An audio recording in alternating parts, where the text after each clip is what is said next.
In the heart of Ohio, a black CEO walked into his own luxury hotel, expecting a quiet night, until a receptionist sneered. "We don't accept your kind here." One call flipped the script. Exposing her prejudice and teaching a lesson that echoed far beyond the lobby, Marcus Everett stepped through the polished glass doors of the Sterling Heights Hotel in Columbus, Ohio, his leather loafers silent against the cool marble floor, their polished shine catching the soft light of the lobby. At 45, he was the CEO of Everett Hospitality Group, a chain of 15 boutique hotels stretching across the Midwest, each one a piece of his legacy, built from years of grit and determination. But tonight, he wasn't here as a CEO. He was just a man needing a bed after a last-minute flight change, his connecting plane grounded in Chicago due to a sudden storm, leaving him stranded and exhausted, his body aching for rest. He wore a navy blazer with gold buttons, its tailored fit hugging his frame, paired with a crisp white dress shirt, the collar open, no tie, a nod to the long day he'd had. His jeans were a deep blue, snug but comfortable, a practical choice for the unexpected travel detour. A light gray canvas backpack hung over one shoulder, its modern design a stark contrast to the elegance of the lobby, carrying little more than a change of clothes, a laptop, and a small notebook where he jotted down ideas for his hotels.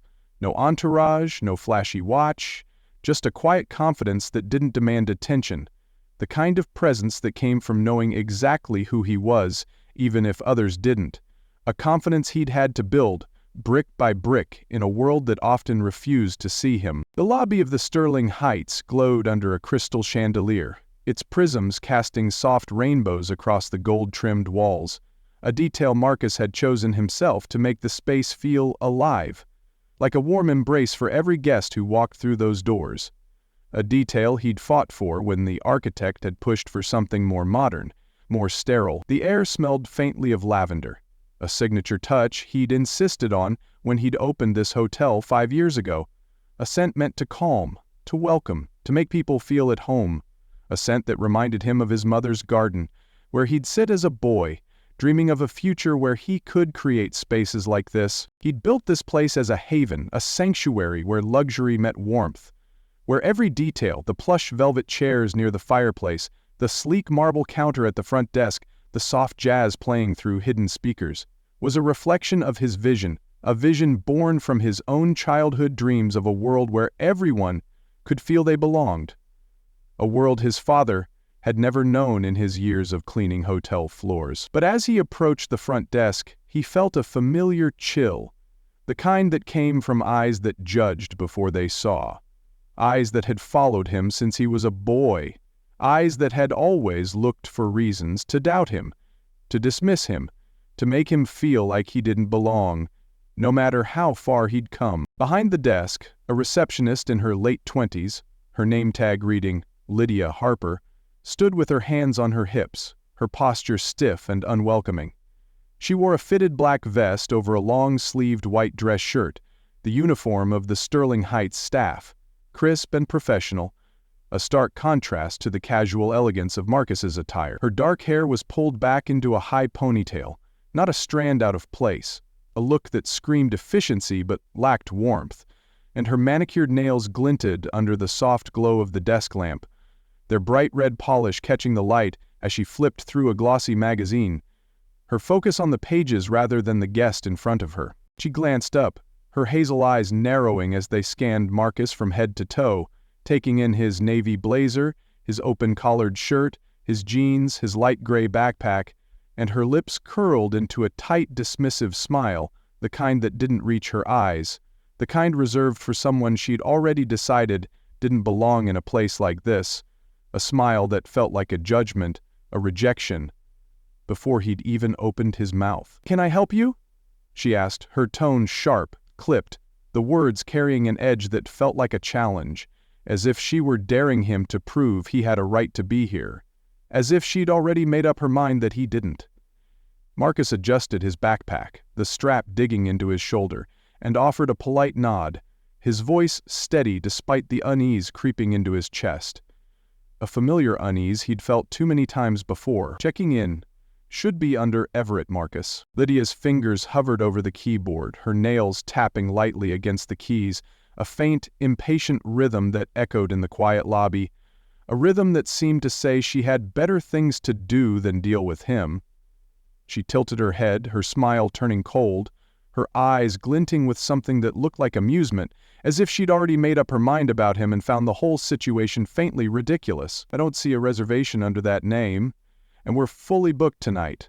Guests only." Her emphasis on guests landed like a slap, the word sharp and deliberate, and Marcus felt the weight of it settle in his chest, a quiet ache that reminded him of every time he'd been made to feel small, every time he'd been looked at like he didn't belong, every time he'd had to prove he was more than what people saw. He thought of a moment, 20 years ago, when he was 25, pitching his first hotel idea to a group of investors in a sleek Chicago boardroom, their faces a sea of white, their laughter sharp as they'd told him, "You're dreaming too big, son," their voices dripping with condescension, their eyes dismissing him before he'd even finished his presentation. He'd walked out of that room with his head high, but the ache had stayed.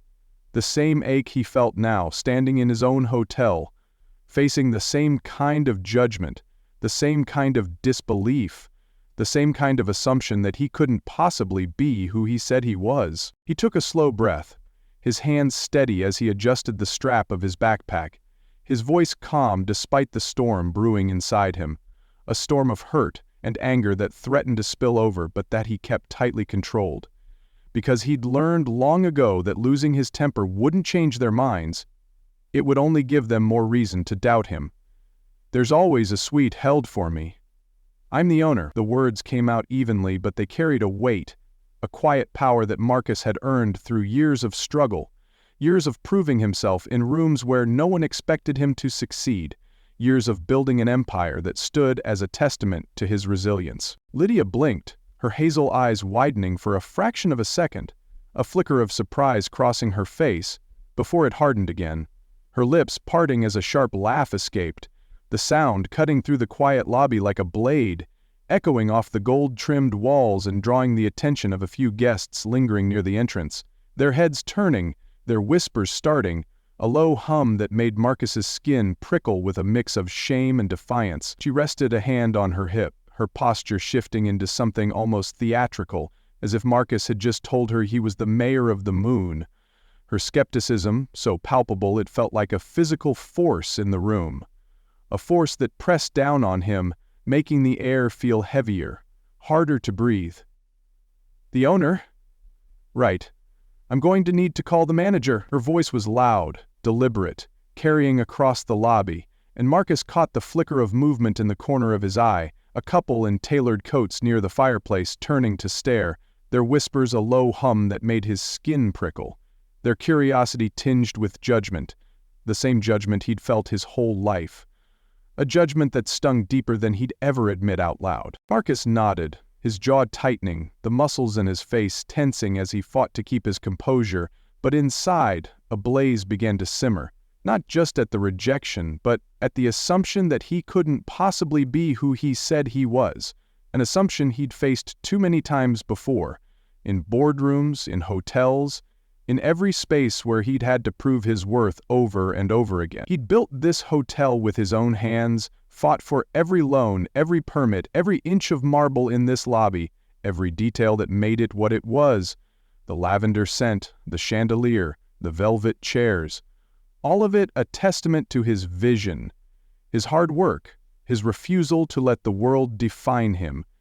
And now he was standing here, in a space that bore his name, being laughed at by a woman who didn't even know the half of what he'd been through to get here, who didn't know the nights he'd stayed up until dawn balancing budgets, the investors who'd mocked his ambition, the banks who'd turned him away, until he'd found one willing to take a chance on a black man with a vision, an aspiration that had transformed into the sterling heights, a legacy that was now being ridiculed in its own lobby. The ache in his chest deepened, a mix of hurt and anger that made his fingers curl into fists at his sides, but he kept his expression steady, his gaze locked on Lydia, knowing this was only the beginning of a battle he hadn't wanted to wage tonight. A struggle he'd thought he'd left behind when he'd created this sanctuary, but one he was prepared to confront, because he'd never let anyone, not Lydia, not anyone, make him feel like he didn't belong in the haven he'd crafted for himself, for his father, for every person who'd ever been made to feel small. Lydia picked up the desk phone, her voice loud enough for the few guests in the lobby to hear. A couple in designer coats near the fireplace, a businessman typing on his laptop by the window, his fingers pausing mid-sentence as he glanced over with a raised eyebrow, his lips twitching into a faint smirk as if he found the whole scene amusing. "Mr. Carter, we have a situation. Someone claiming to be the owner, but there's no reservation." Her tone dripped with doubt, the word claiming hanging in the air like an accusation, each syllable sharp and deliberate, as if she wanted everyone in the room to know exactly what she thought of Marcus's words, as if she wanted them to join her in her scorn, to share in her refusal to believe him. Marcus felt the stares of the guests like pinpricks on his skin, their whispers a low hum that made his shoulders tense, their curiosity a heavy weight that pressed down on him, making the air in the room feel thicker, harder to breathe. The couple by the fireplace exchanged a look, the woman raising an eyebrow as she leaned in to whisper something to her partner, her words too quiet to hear but her tone sharp, judgmental, while the businessman let out a soft scoff, shaking his head as he turned back to his laptop, his fingers resuming their typing with a renewed vigor, as if he'd already decided Marcus was a liar, a nobody, someone who didn't belong in a place like this. Marcus shifted his weight,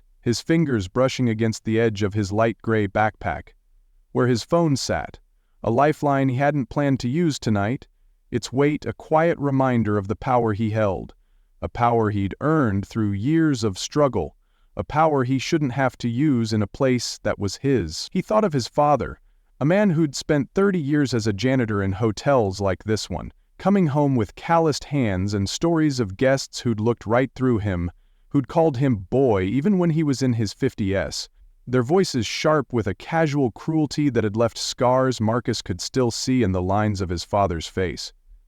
In the way he'd always kept his head down, even when he deserved to hold it high. He remembered one story in particular, a night when his father had been working late, cleaning the lobby of a hotel in Detroit, and a guest had spilled a drink on the floor, then snapped at him to clean it up, calling him boy with a sneer, not even bothering to look at him as he'd walked away, leaving Marcus's father to scrub the floor in silence, his pride buried beneath the weight of that word. Those memories fueled the rage in Marcus's chest. A quiet resolve to not let this moment define him the way those moments had defined his father. To not let Lydia's words, her laughter, her dismissal, become another scar he'd have to carry, another story he'd have to tell his own children someday. Moments later, a man in his 30s emerged from a side door, his tie loose, the knot hanging crookedly against his white shirt, his badge-reading assistant manager Tom Carter. Tom's eyes flicked over Marcus, his brow furrowing as he adjusted his glasses, their wireframes slipping slightly down his nose, his forced smile barely hiding his discomfort. A discomfort that seemed to stem from the same assumptions Lydia had made, the same assumptions Marcus had faced his whole life. His shirt was slightly untucked, a small detail that spoke of a long day, perhaps a double shift, but his posture was stiff, as if he'd already made up his mind about the man standing in front of him, as if he'd seen Marcus's navy blazer, his open-collared shirt, his jeans, and decided that he couldn't possibly be who he claimed to be, that he was just another guest causing trouble, someone to be dealt with quickly and sent on his way. "Good evening, sir. I understand there's an issue with your reservation." Tom's voice was polite, but there was an undercurrent of hesitation, a reluctance that Marcus felt like a punch to the gut, another reminder of the assumptions that followed him everywhere, assumptions that had nothing to do with his title, his accomplishments, his name on the deed to this very building, and everything to do with the color of his skin, with the way he didn't fit the picture of what a hotel owner was supposed to look like in their mind. Marcus kept his gaze steady, his voice calm but firm, each word measured to keep the storm inside from erupting, to maintain his composure in the face of yet another challenge he shouldn't have to face, a challenge that made his chest ache with a mix of frustration and exhaustion. "No issue. I'm Marcus Everett, the owner of this hotel. "I need the owner's suite for the night." Tom paused, glancing at Lydia, who rolled her eyes subtly, a gesture that didn't escape Marcus's notice, her silent defiance adding fuel to the storm brewing inside him, her rejection a mirror of every time he'd been doubted. Every time he'd had to prove himself in a world that didn't want to see him succeed, a world that had laughed at him, dismissed him, underestimated him at every turn. "I'll need to verify that," Tom said, his tone polite but laced with uncertainty, his words careful, as if he were trying to navigate a situation he didn't fully understand, as if he were afraid of making a mistake, but even more afraid of accepting Marcus's claim. Afraid of what it would mean if Marcus was telling the truth, if he'd misjudged him so completely. Marcus felt the weight of their skepticism pressing down on him like a physical force, a familiar heaviness that made his chest tighten with a mix of frustration and determination, a heaviness he'd carried since he was a boy, since the first time he'd walked into a room and felt every eye on him, judging, assuming, dismissing. A heaviness he'd hoped he'd left behind when he'd built this place, but one that followed him still, even here, in his own hotel. Just then, a soft voice cut through the tension, a lifeline in the mounting storm, a voice that carried a quiet strength Marcus hadn't expected, but desperately needed in that moment. "He's telling the truth." A woman in her 50s, dressed in a housekeeping uniform, her name tag reading Gloria, stood near the coffee bar, a cleaning cart at her side, its wheels squeaking slightly as she shifted it to face the desk, her hands gripping the handle with a steady determination. Her graying hair was pulled into a neat bun, a few strands escaping to frame her face, and her dark eyes held a quiet strength as she met Marcus's gaze, offering a small nod of recognition, a gesture that felt like a hand reaching out to pull him from the edge, a gesture that spoke of loyalty, of memory, of a shared history. Gloria had worked at the Sterling Heights since its opening, one of the first hires Marcus had made. A woman who'd impressed him with her work ethic, her kindness, her ability to make every guest feel seen, feel welcomed, no matter who they were. She'd seen him at the ribbon-cutting ceremony 5 years ago, his smile wide as he'd thanked the staff for their hard work, his voice warm with gratitude for their shared dream, a dream of a hotel where everyone could feel at home, where no one would be turned away, where no one would be made to feel small. But more than that, Gloria remembered a moment a year later when Marcus had visited during a staff meeting, quietly pulling her aside to thank her for calming a distressed guest, a young mother traveling alone with a sick child, a guest Gloria had sat with in the lobby, offering her a cup of tea and a listening ear. A moment of kindness Marcus had witnessed and never forgotten, a moment that had solidified his respect for her, a respect that now shone in her eyes as she stood up for him. "I've seen Mr. Everett before," Gloria said, her voice steady, her hands gripping the cart's handle, her knuckles whitening slightly as she spoke up against the tide of doubt, her words a quiet act of courage in a room filled with judgment, a room where the couple by the fireplace now sat in silence, their whispers replaced by wide-eyed stares, where the businessman's typing had stopped completely, his laptop forgotten as he watched the scene unfold. "He's the owner," Lydia scoffed, crossing her arms, her lips twisting into a sneer as she muttered under her breath, "Sure he is," her voice low but sharp, her dismissal a blade that cut through the air, aimed straight at Marcus's heart, a blade that made the anger in his chest surge, a fury that burned with the weight of every moment he'd been doubted, every moment he'd been overlooked, every moment he'd had to fight to be seen. But Tom's expression faltered, a flicker of uncertainty crossing his face, his glasses slipping further down his nose as he glanced between Gloria and Marcus, his forced smile fading into something closer to worry, as if he were suddenly realizing that he might have made a terrible mistake, that the man standing in front of him might be exactly who he said he was, that he might have misjudged him in a way that could cost him dearly. Marcus felt a spark of gratitude for Gloria's words, a small beacon of hope amidst the wave of skepticism, a reminder that there were still people who saw him, who knew him, who believed in him, even when others didn't.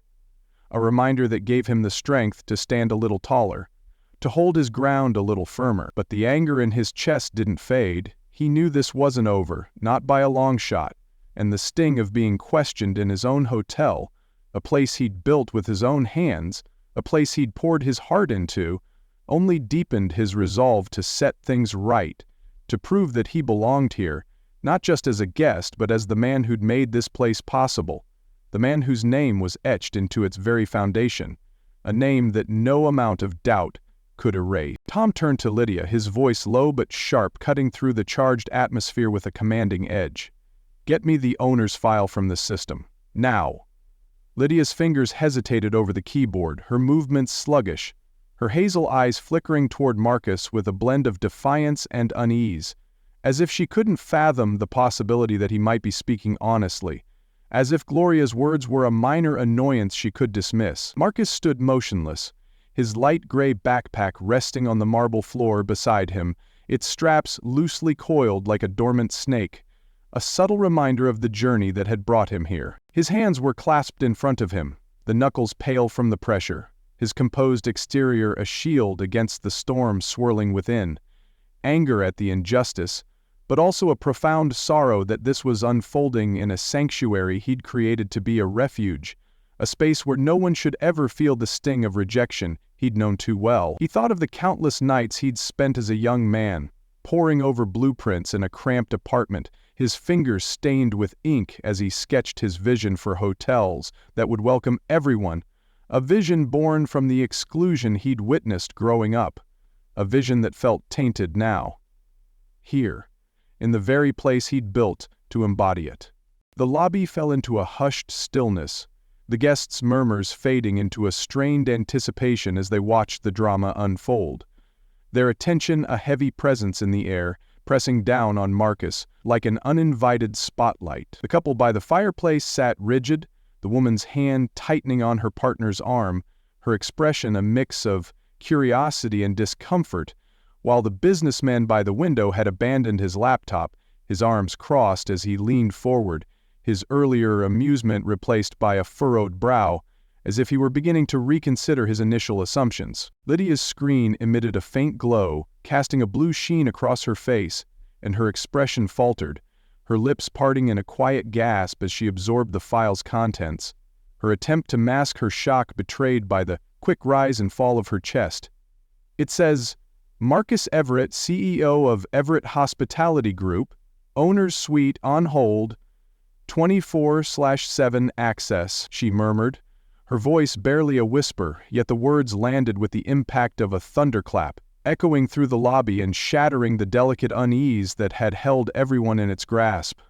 Tom's complexion drained of color, his glasses slipping further down his nose as he turned to Marcus, his earlier confidence replaced by a stammering unease, his hands fumbling with the edge of his crooked tie. "I am so sorry, Mr. Everett. There must have been a mix-up," he stuttered, his voice cracking under the pressure of the revelation, his apology sounding hollow in the charged atmosphere. Marcus didn't respond, his gaze fixed on Lydia, who now stared at the screen, her hands trembling as the weight of her mistake settled over her, her manicured nails digging into the desk's edge, the red polish a stark contrast to her whitening knuckles. He saw the panic in her eyes, a dawning realization that she'd misjudged him so completely, and it stirred a new emotion in him. Grief, a heavy ache that mingled with his anger, a recognition that this moment wasn't just a personal slight, but a reflection of a broader failure. A failure to see people for who they truly were. A failure that had hurt so many before him, and would continue to hurt others if left unchecked. He reached into his pocket, pulling out his phone with deliberate precision, each movement a subtle declaration of the power he'd been forced to prove. He made a single call, his voice calm but resolute, each word carrying the strength of a man who'd fought for everything he had. "This is Marcus Everett. I'm at the Sterling Heights in Columbus. I've been denied access to my own property. I need this resolved now," he said. The call lasting only 20 seconds, but its impact rippling through the room like a seismic shift, a declaration that this night would not end with him walking away defeated, a vow that he would reclaim the dignity he deserved. Marcus felt a spark of relief, a fleeting sense of triumph, as he realized help was on its way, that the reality was finally piercing through the wall of skepticism. But the sorrow in his chest lingered, a poignant reminder of why this battle mattered. Not just for him, but for every individual who'd ever been dismissed, for every soul who'd had to fight to be seen. The elevator doors dinged, a sharp chime that cut through the charged atmosphere like a blade, and two men stepped out, their arrival commanding the room with an undeniable presence. The first, a tall man in a tailored gray suit, his badge reading Regional Director, James Holt, strode forward with a clipboard in hand, his jaw set with determination, his polished shoes tapping against the marble floor with a rhythm that signaled urgency, a man on a mission to right a wrong. The second, a shorter man in a company polo, his badge reading District Manager Ethan Ruiz, followed closely, his tablet already open, his fingers darting across the screen with a frantic energy, his brow creased as he muttered updates under his breath, his voice a low hum of anxiety. James didn't pause to acknowledge Tom or Lydia, his focus locking onto Marcus as he approached, his tone firm but courteous, a recognition of the gravity of the situation. "Mr. Everett, I'm so sorry, I got your call. We're handling this immediately," he said, his words direct, his gaze unwavering, a commitment to action that Marcus could sense in the charged air. Ethan nodded, his voice breathless as he added, "Suite 1400 has been cleared, your usual setup. Black coffee, fresh towels, and a late checkout will be ready in 10 minutes. His fingers still tapping on the tablet, as if he could erase the night's events with the speed of his efforts, as if he could restore order with a few swift commands. Marcus gave a slight nod, his expression impassive, the navy blazer with its gold buttons still framing his form, a testament to the man he'd become through years of perseverance. Inside he felt a shift, a transition from the sting of being doubted to a hard-earned victory, the influence he'd built over decades finally asserting itself, a strength that demanded recognition, a power that could not be overlooked. But that victory was tinged with a lingering resentment, a bitter aftertaste as he looked at Lydia, her face now pale, her hands clutching the desk's edge so tightly that her knuckles had turned white, her high ponytail swaying as she shook her head in disbelief. She stammered, her voice breaking, I didn't know, I swear." But Marcus's gaze remained steady, his voice low and measured as he spoke, his words slicing through her excuses with precision, each syllable a quiet condemnation of the biases that had led them here. "You didn't know because you didn't think someone like me could own a place like this. That's the problem," he said, his tone even but steadfast, a statement that hung in the air like a judgment, a reality that resonated with everyone in the room, a reality that made the couple by the fireplace shift uncomfortably, their expressions now tinged with guilt as they clasped hands more tightly. The lobby fell into a profound stillness, the guests now openly staring, the businessman by the window closing his laptop with a soft snap, his earlier skepticism replaced by a newfound admiration as he watched the scene unfold. The couple by the fireplace exchanging glances of shock, their hands gripping each other as they processed the gravity of Marcus's words. Tom stepped forward, his voice quivering as he attempted to salvage the situation, his loose tie swinging slightly as he moved, his glasses fogging up from the heat of his own nervousness. "Mr. Everett, we'll make this right. I'll personally ensure—" But James interrupted, his tone cold and resolute, his clipboard now tucked under his arm as he turned to Tom with a look that brooked no argument. "You'll do more than that. This isn't just a mix-up. It's a failure of dignity. We'll be conducting a full audit of this property, starting tonight." He declared, his words a commitment to accountability, a pledge that this moment would not be swept under the rug, that the culture of this hotel would be scrutinized until it aligned with the inclusive vision Marcus had always intended, a vision where every guest, regardless of appearance, would be treated with the honor they deserved. Marcus felt a wave of satisfaction, a deep sense of vindication for every obstacle he'd overcome, every door that had been slammed in his face, every moment he'd been underestimated. But that satisfaction was tempered by a sobering awareness of the broader change he needed to champion, a mission that extended beyond a single night or a single room. It was about justice, about ensuring that no one else, would have to endure the humiliation he'd faced. By transforming this painful experience into a catalyst for progress, a progress that would honor the values he'd built his empire upon, values of fairness, of compassion, of a world where worth was measured by character, not by the assumptions of others. He looked at Lydia, at Tom, at the guest who'd witnessed it all, and he knew this was only the beginning, that he had a responsibility to lead by example, to ensure that his hotels became true havens for all, a responsibility that felt both daunting and profoundly necessary, a calling he was ready to answer. Marcus took the key card from Ethan, his fingers brushing against the smooth plastic, its cool surface a sharp contrast to the lingering heat in his chest, a passion ignited by the confrontation downstairs. He made his way to the elevator, each step deliberate, the polished soles of his worn leather loafers tapping lightly against the marble floor, the sound barely audible in the heavy silence that had settled over the lobby. The guests' eyes followed him, their gazes a mix of awe and guilt, the couple by the fireplace clutching their designer coats tighter, the businessman by the window now standing, his laptop forgotten, watching Marcus with newfound respect. But Marcus kept his focus forward, his broad shoulders squared, his presence commanding despite the exhaustion etched into his features, a man reclaiming his space in a world that had tried to deny him, a man who had built this hotel as a sanctuary, but had been forced to fight for his place within it. Suite 1400 welcomed him with the comforting scent of fresh linens and cedar, a calming aroma mingling with the faint bitterness of black coffee on the table, its steam rising like a subtle apology, a small gesture of remorse from a staff that had failed him.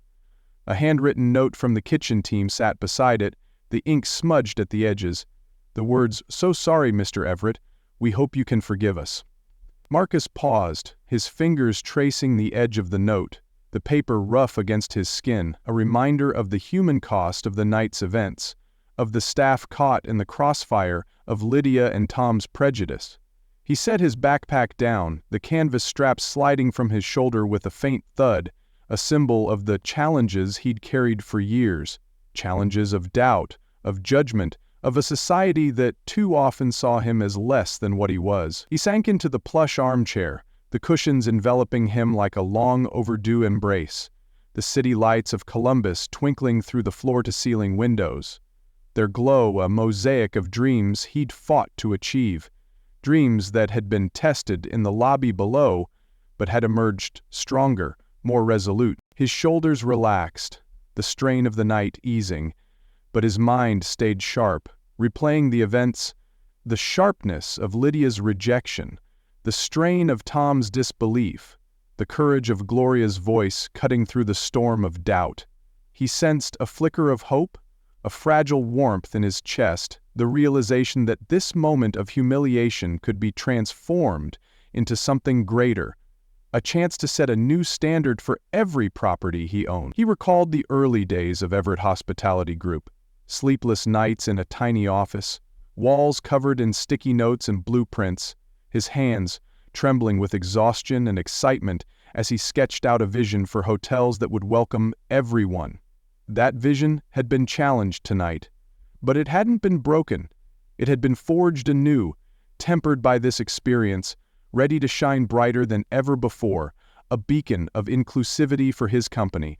He picked up his phone, his movements steady, and called James and Ethan to his suite, his voice calm but firm as he laid out his expectations, each word a brick in the foundation of transformation he aimed to build. "I want every staff member retrained on inclusivity, not just scripts, but real understanding. I want them to grasp what it's like to be judged before they're seen.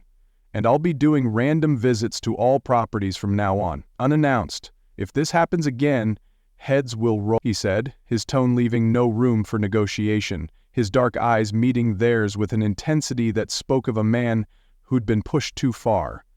James nodded, his expression serious, while Ethan's fingers moved swiftly across his tablet, drafting the memo that would reach every Everett Hospitality property by sunrise, a pledge of accountability that Marcus sensed taking root, a commitment that marked the first step toward healing the wound of that night. Downstairs, the consequences unfolded with a subtle efficiency that mirrored Marcus's conviction. Lydia was removed from the front desk, her shifts suspended pending retraining, her hands trembling as she handed over her badge, the silver pin glinting under the lobby's chandelier, her hazel eyes reflecting shame, her high ponytail drooping, as the reality of her actions settled over her, a pressure she couldn't escape as she gathered her belongings.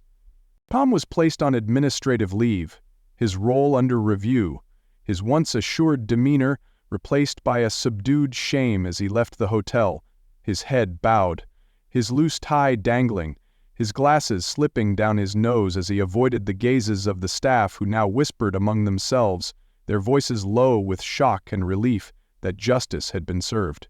Gloria, the housekeeper who'd spoken up for Marcus, was promoted to shift supervisor, her loyalty rewarded with a modest raise and a heartfelt thank you from Marcus, their hands clasping in a firm handshake that spoke of mutual gratitude, her calloused fingers a testament to years of unseen labor now recognized, her dark eyes shining with pride as she accepted the new role, ready to embrace it with the same fortitude that had carried her through decades of hard work. Marcus experienced a deep sense of pride as he watched the changes take shape, a pride born not just from his victory but from knowing he turned a moment of pain into a catalyst for progress, a pledge that carried the gravity of every struggle he'd overcome, a promise that stood as a beacon in the darkness of that night. He hoped the guests who had witnessed the scene, the couple by the fireplace, the businessman by the window, had learned something too, that assumptions could hurt, that dignity was a right to be upheld, a right he would fight for with every fiber of his being.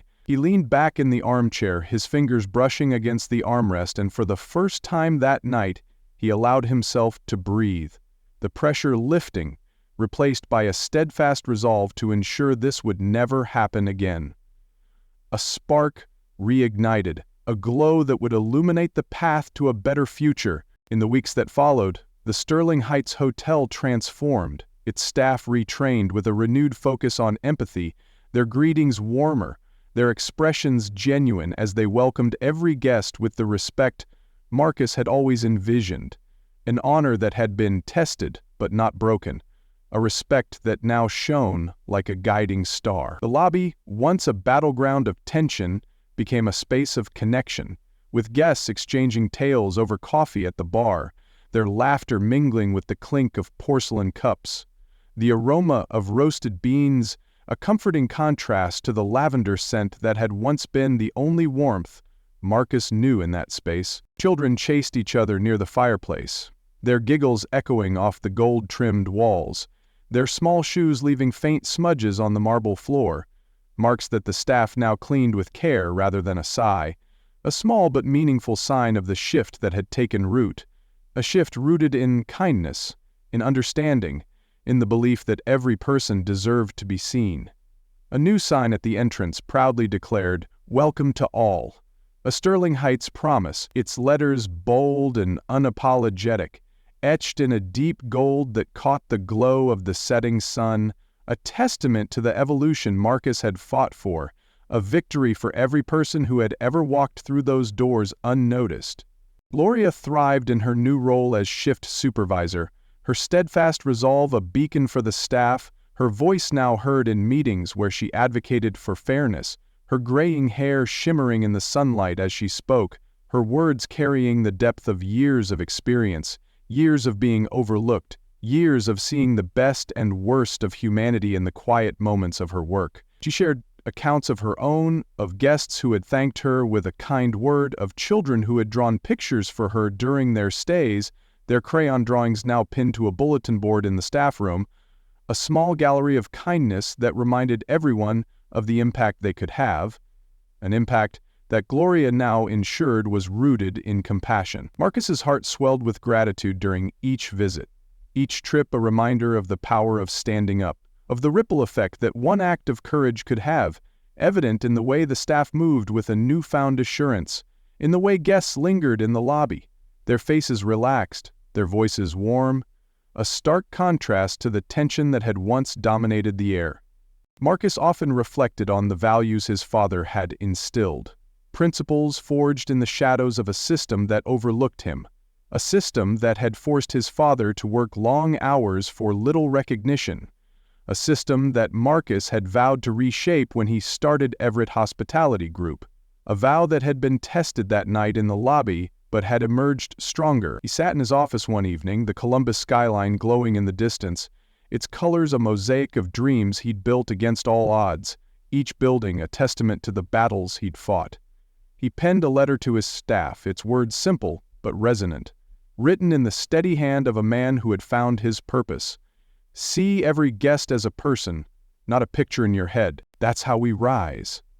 He shared the narrative online to inspire, uploading a video that captured the aftermath, the progress, the hope, the sign at the entrance, the laughter in the lobby, the staff working together, with a renewed sense of purpose.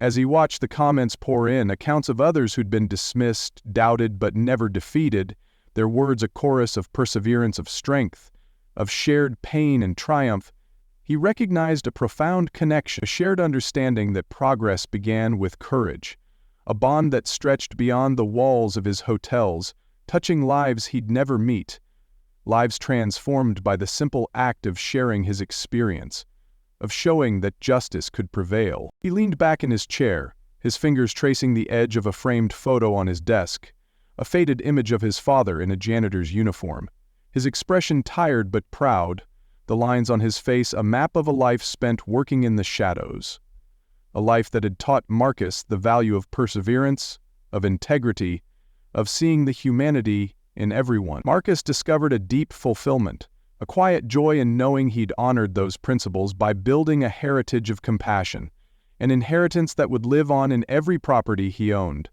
a heritage that whispered of justice in every corner of the Sterling Heights, in every guest who walked through the doors and was truly seen, truly welcomed, truly valued. He thought of the children playing in the lobby, of Gloria leading her team with a resolve that had always been there, and he knew this was what he'd been working toward, a world where no one had to prove their worth, where every person was met with the honor they deserved. To everyone watching, Marcus had one last message, his voice steady as he spoke to the camera, his eyes carrying the scars of his journey, the glow of his victories. If you've ever been made to feel like you don't belong, know your worth, stand tall, and let them learn the hard way. Share your story in the comments, like this video, and subscribe for more tales of justice and perseverance. He paused, a faint grin tugging at his lips, a look born from the trials he'd overcome, from the community he'd built, from the optimism he'd ignited in others, an aspiration that burned like a flame that would never die, a flame that would grow brighter with every experience shared, every voice heard, every step toward a world where respect was a promise kept, a world he was determined to help create, one hotel, one narrative, one heart at a time.